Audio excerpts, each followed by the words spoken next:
Chapter 7. And it came to pass, when the king sat in his house, and the Lord had given him rest round about from all his enemies, that the king said unto Nathan the prophet, See now, I dwell in an house of cedar, but the ark of God dwelleth within curtains. And Nathan said to the king, Go, do all that is in thine heart, for the Lord is with thee. And it came to pass that night that the word of the Lord came unto Nathan, saying, Go and tell my servant David, Thus saith the Lord, Shalt thou build me an house for me to dwell in? Whereas I have not dwelt in any house since the time that I brought up the children of Israel out of Egypt, even to this day, but have walked in a tent and in a tabernacle. In all the places wherein I have walked with all the children of Israel, spake I a word with any of the tribes of Israel, whom I commanded to feed my people Israel, saying, Why build ye not me an house of cedar? Now therefore so shalt thou say unto my servant David, Thus saith the Lord of hosts, I took thee from the sheepcote, from following the sheep, to be ruler over my people, over Israel. And I was with thee whithersoever thou wentest, and have cut off all thine enemies out of thy sight, and have made thee a great name, like unto the name of the great men that are in the earth. Moreover, I will appoint a place for my people Israel, and will plant them, that they may dwell in a place of their own, and move no more. Neither shall the children of wickedness afflict them any more as beforetime. And as since the time that I commanded judges to be over my people Israel, and have caused thee to rest from all thine enemies. Also the Lord telleth thee that he will make thee an house. And when thy days be fulfilled, and thou shalt sleep with thy fathers, I will set up thy seed after thee, which shall proceed out of thy bowels, and I will establish his kingdom. He shall build an house for my name, and I will establish the throne of his kingdom forever. I will be his father, and he shall be my son. If he commit iniquity, I will chasten him with the rod of men, and with the stripes of the children of men. But my mercy shall not depart away from him, as I took it from Saul, whom I put away before thee. And thine house and thy kingdom shall be established forever before thee. Thy throne shall be established forever. According to all these words, and according to all this vision, so did Nathan speak unto David. Then went King David in and sat before the Lord, and he said, Who am I, O Lord God, and what is my house, that thou hast brought me hitherto? And this was yet a small thing in thy sight, O Lord God, but thou hast spoken also of thy servant's house for a great while to come. And is this the manner of man, O Lord God? And what can David say more unto thee? For thou, Lord God, knowest thy servant. For thy word's sake, and according to thine own heart, hast thou done all these great things to make thy servant know them. Wherefore thou art great, O Lord God, for there is none like thee, neither is there any God beside thee, according to all that we have heard with our ears. And what one nation in the earth is like thy people, even like Israel, whom God went to redeem for a people to himself, and to make him a name, and to do for you great things and terrible for thy land before thy people, which thou redeemedst to thee from Egypt, from the nations and their gods? For thou hast confirmed to thyself thy people Israel to be a people unto thee forever, and thou, Lord, art become their God. And now, O Lord God, the word that thou hast spoken concerning thy servant and concerning his house, establish it forever, and do as thou hast said. And let thy name be magnified forever, saying, The Lord of hosts is the God over Israel. And let the house of thy servant David be established before thee. For thou, O Lord of hosts, God of Israel, hast revealed to thy servant, saying, I will build thee an house. Therefore hath thy servant found in his heart to pray this prayer unto thee. And now, O Lord God, thou art that God, and thy words be true, and thou hast promised this goodness unto thy servant. Therefore now let it please thee to bless the house of thy servant, that it may continue forever before thee. For thou, O Lord God, hast spoken it, and with thy blessing let the house of thy servant be blessed forever.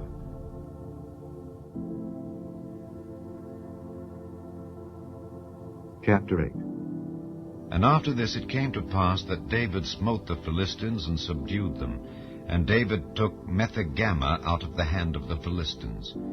And he smote Moab, and measured them with a line, casting them down to the ground. Even with 2 lines measured he to put to death, and with 1 full line to keep alive. And so the Moabites became David's servants, and brought gifts. David smote also Hadadezer the son of Rehob, king of Zobah, as he went to recover his border at the river Euphrates.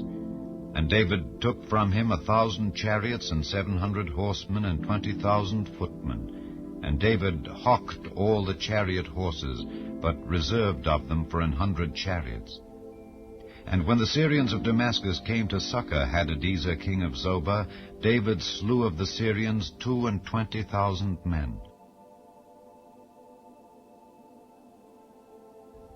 Then David put garrisons in Syria of Damascus, and the Syrians became servants to David, and brought gifts. And the Lord preserved David whithersoever he went. And David took the shields of gold that were on the servants of Hadadezer, and brought them to Jerusalem. And from Betah and from Berothai, cities of Hadadezer, King David took exceeding much brass. When Toi, king of Hamath, heard that David had smitten all the host of Hadadezer, then Toi sent Joram his son unto King David to salute him and to bless him, because he had fought against Hadadezer and smitten him. For Hadadezer had wars with Toi. And Joram brought with him vessels of silver, and vessels of gold, and vessels of brass, which also King David did dedicate unto the Lord, with the silver and gold that he had dedicated of all nations which he subdued. Of Syria, and of Moab, and of the children of Ammon, and of the Philistines, and of Amalek, and of the spoil of Hadadezer son of Rehob, king of Zobah. And David gat him a name when he returned from smiting of the Syrians in the valley of Salt, being 18,000 men. And he put garrisons in Edom. Throughout all Edom put he garrisons. And all they of Edom became David's servants. And the Lord preserved David whithersoever he went. And David reigned over all Israel. And David executed judgment and justice unto all his people. And Joab the son of Zeruiah was over the host. And Jehoshaphat the son of Ahilud was recorder. And Zadok the son of Ahitub, and Ahimelech the son of Abiathar were the priests, and Seraiah was the scribe, and Benaiah the son of Jehoiada was over both the Kerethites and the Pelethites, and David's sons were chief rulers.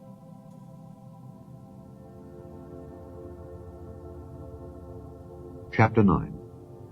And David said, Is there yet any that is left of the house of Saul, that I may show him kindness for Jonathan's sake? And there was of the house of Saul a servant whose name was Ziba. And when they had called him unto David, the king said unto him, Art thou Ziba? And he said, Thy servant is he. And the king said, Is there not yet any of the house of Saul, that I may show the kindness of God unto him? And Ziba said unto the king, Jonathan hath yet a son, which is lame on his feet. And the king said unto him, Where is he? And Ziba said unto the king, Behold, he is in the house of Machir the son of Ammiel in Lodebar. Then King David sent and fetched him out of the house of Machir the son of Ammiel from Lodebar. Now when Mephibosheth the son of Jonathan the son of Saul was come unto David, he fell on his face and did reverence. And David said, Mephibosheth. And he answered, Behold thy servant. And David said unto him, Fear not. For I will surely show thee kindness for Jonathan thy father's sake, and will restore thee all the land of Saul thy father, and thou shalt eat bread at my table continually. And he bowed himself and said, What is thy servant that thou shouldest look upon such a dead dog as I am? Then the king called to Ziba, Saul's servant, and said unto him, I have given unto thy master's son all that pertained to Saul and to all his house. Thou therefore and thy sons and thy servants shall till the land for him, and thou shalt bring in the fruits, that thy master's son may have food to eat. But Mephibosheth thy master's son shall eat bread alway at my table. Now Ziba had 15 sons and 20 servants. Then said Ziba unto the king, According to all that my lord the king hath commanded his servant, so shall thy servant do. As for Mephibosheth, said the king, he shall eat at my table, as one of the king's sons. And Mephibosheth had a young son, whose name was Micah. And all that dwelt in the house of Ziba were servants unto Mephibosheth. So Mephibosheth dwelt in Jerusalem, for he did eat continually at the king's table, and was lame on both his feet.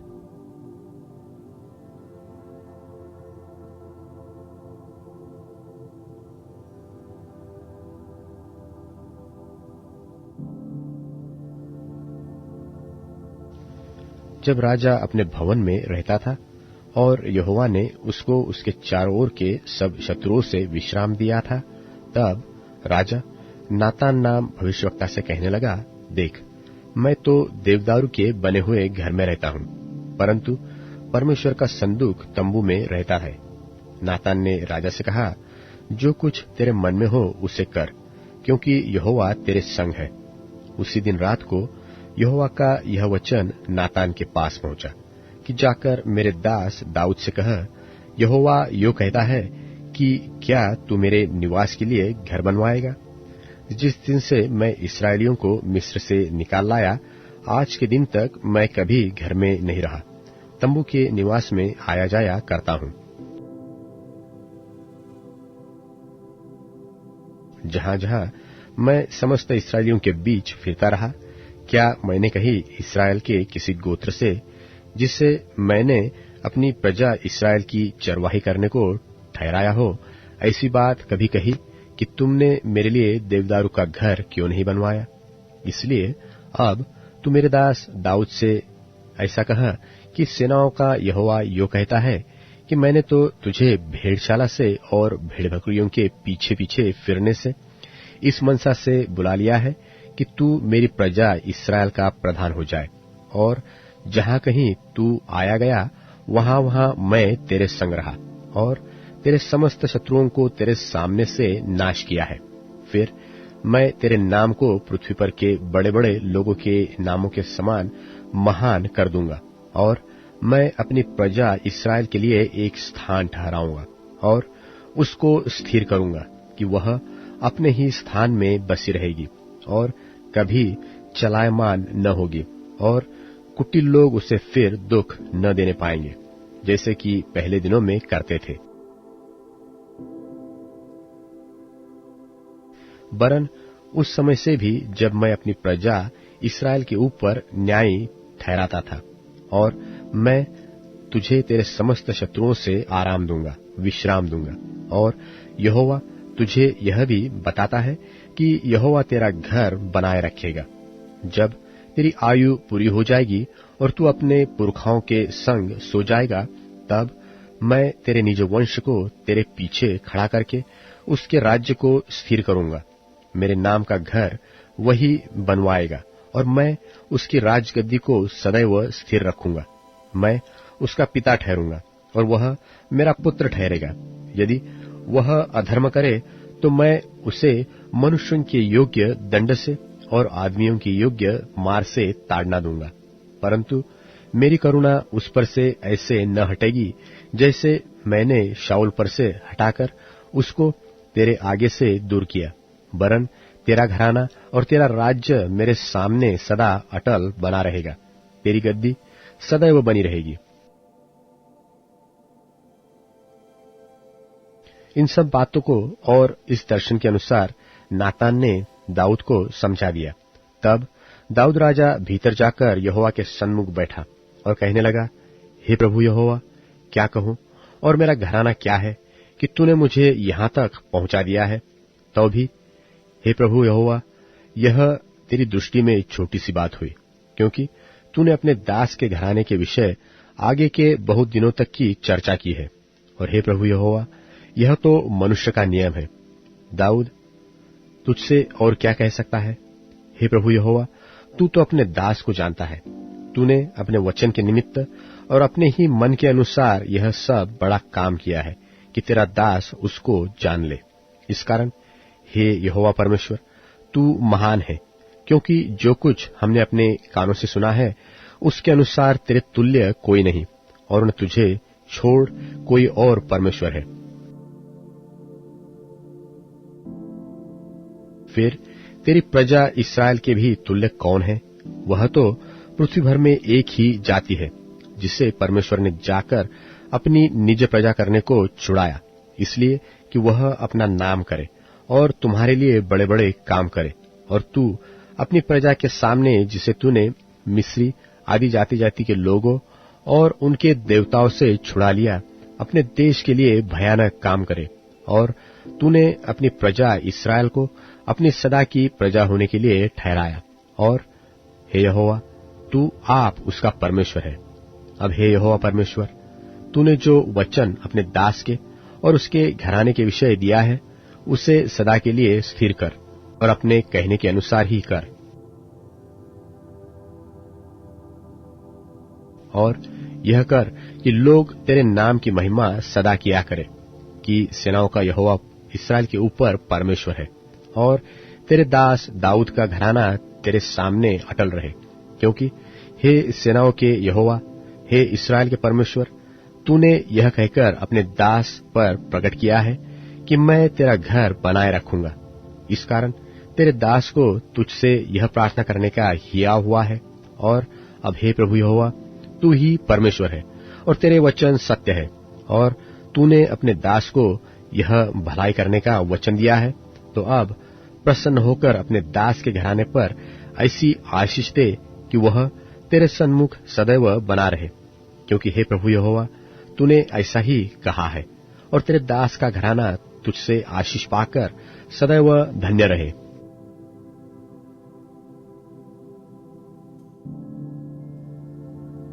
शमूएल भविष्यवक्ता की दूसरी पुस्तक अध्याय 8। इसके बाद दाऊद ने पलिश्तियों को जीतकर अपने अधीन कर लिया, और दाऊद ने पलिश्तियों की राजधानी की प्रभुता उनके हाथ से छीन ली।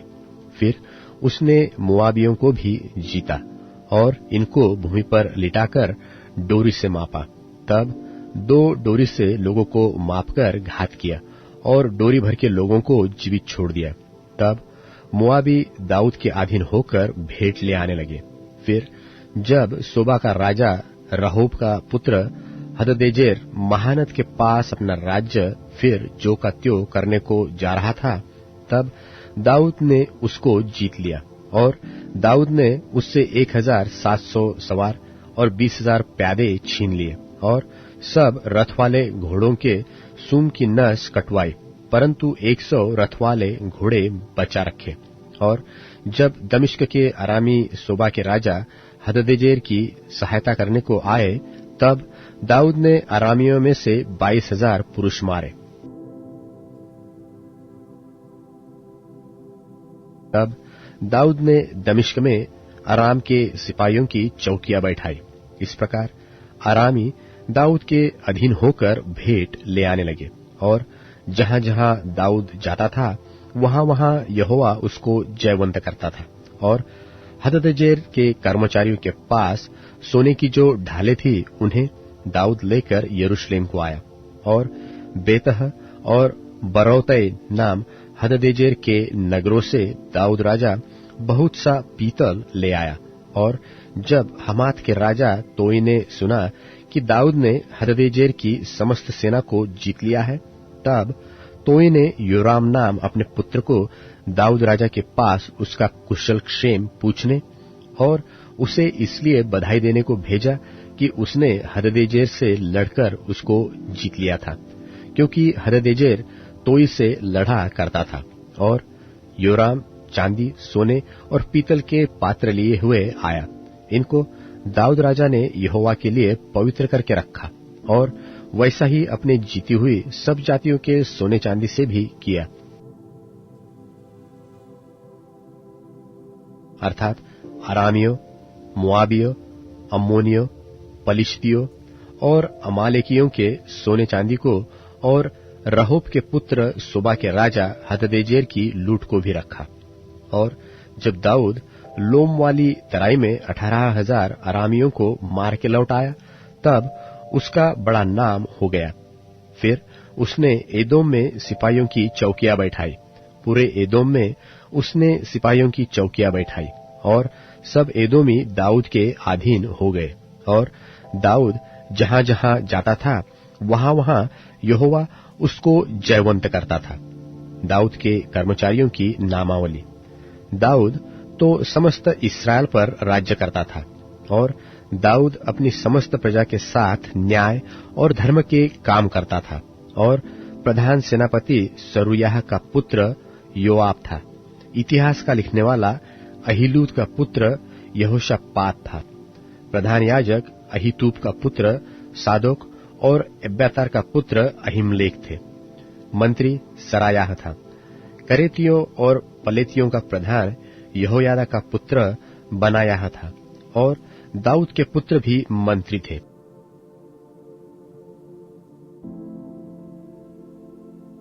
शमूएल भविष्यवक्ता की दूसरी पुस्तक अध्याय 9। दाऊद ने पूछा, क्या शाऊल के घराने में से कोई अब तक बचा है जिसको मैं योनातन के कारण प्रीति दिखाऊं? शाऊल के घराने का सीबा नाम एक कर्मचारी था। वह दाऊद के पास बुलाया गया, और जब राजा ने उससे पूछा, क्या तू सीबा है? तब उसने कहा, हां, तेरा दास वही है। राजा ने पूछा, क्या शाऊल के घराने में से कोई अब तक बचा है जिसको मैं परमेश्वर की सी प्रीति दिखाऊं?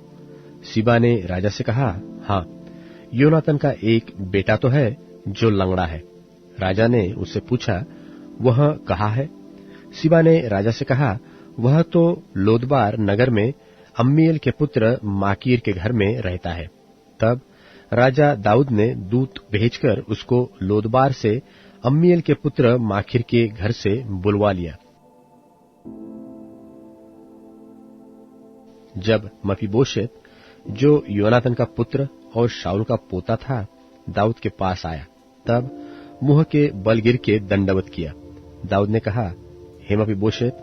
उसने कहा, तेरे दास को क्या आज्ञा है? दाऊद ने उससे कहा, मत डर, तेरे पिता योनातन के कारण मैं निश्चय तुझको प्रीति दिखाऊंगा, और तेरे दादा शाऊल की सारी भूमि तुझे फेर दूंगा, और तू मेरी मेज पर नित्य भोजन किया कर। उसने दंडवत करके कहा, तेरा दास क्या है कि तू मुझसे ऐसे मरे हुए कुत्ते की ओर दृष्टि करे? तब राजा ने शाऊल के कर्मचारी सीबा को बुलवाकर उससे कहा, जो कुछ शाऊल और उसके समस्त घराने का था, वह मैंने तेरे स्वामी के पोते को दे दिया है। अब से तू अपने बेटों और सेवकों समेत उसकी भूमि पर खेती करके उसकी उपज ले आया करना, कि तेरे स्वामी के पोते को भोजन मिला करे। परंतु तेरे स्वामी का पोता मपीबोशेत मेरी मेज पर नित्य भोजन किया करेगा। और सिबा के तो 15 पुत्र और 20 सेवक थे। सिबा ने राजा से कहा, मेरा प्रभु राजा अपने दास को जो जो आज्ञा दे, उन सबों के अनुसार तेरा दास करेगा। दाऊद ने कहा, मपीबोशेत राजकुमारों की नाई मेरी मेज पर भोजन किया करे। मपीबोशेत के भी मीका नाम एक छोटा बेटा था, और सिबा के घर में जितने रहते थे वे सब मपीबोशेत की सेवा करते थे। और मपीबोशेत यरूशलेम में रहता था, क्योंकि वह राजा की मेज पर नित्य भोजन किया करता था, और वह दोनों पांवों का पंगुला था।